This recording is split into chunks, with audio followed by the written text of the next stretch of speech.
যারা বলে নবী নূর নূর নূর, আল্লাহ বলেন আমার নবী বান্দা। বান্দা বান্দা হতে হলে মাটির মিশ্রণ থাকতে হবে।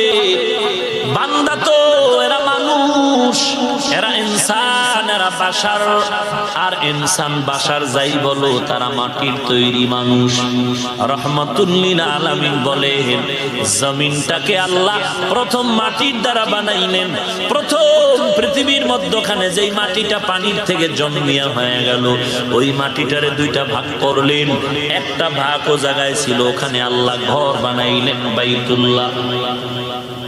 ইন্না আউওয়ালা বাইতিন উযিআ লিন-নাস লাল্লাযী বিবাক্কাতা মুবারাকান ওয়া হুদাল লিল-আলামিন।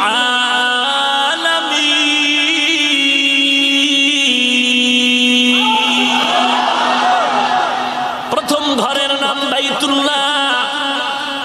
মাটির দুই অংশের এক অংশে ঘর। নবী বলেন বাকি অংশটা কিছু দিয়ে দিলেন এমন জায়গা যেটা হলো মদিনাতুল মুনাওয়ারা। আর মাটির বাকি অংশ দিয়া তিনটা মানুষের আল্লাহ বানাইলেন। একজন আমি পয়গম্বর, আর একজন আবু বকর, আর একজন হযরত ওমর।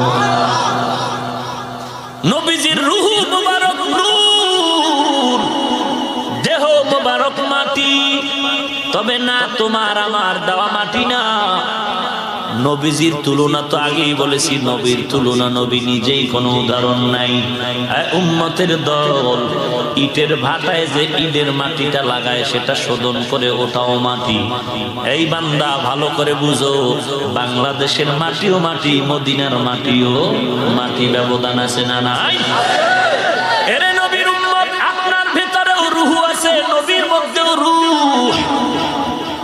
নবীজির ভেতরে আছে রূহ মুবারক, নূরের তৈরি রূহ। ওয়ায়াসআলুনাকা আনির রূহ কুলির রূহু মিন আমরি রাব্বি। এটাও বাতি, এটাও বাতি, ওটাও বাতি, পাওয়ার সমান নি। আলো আলো আলো সমান নি, নাম সবই আলো। এখানে তাকায় দেখতেছি এটা কি? আলো। আলোর আরবি হলো নূর। এটা পুরাটাই কি আলো? এটা পুরা স্ট্রাকচার কি আলো? হয় না, না, পাওয়ারটাকে বলি আলো। স্ট্রাকচার হলো কাঁচের দ্বারা বানানো। আলোটাকে বলি নূর। পুরা বাতিটাই নূর। কয় না, না, আলোটা নূর, বাতিটা হলো কাঁচের বানানো। নবীজির দেহ মোবারক মাটি, কিন্তু নবী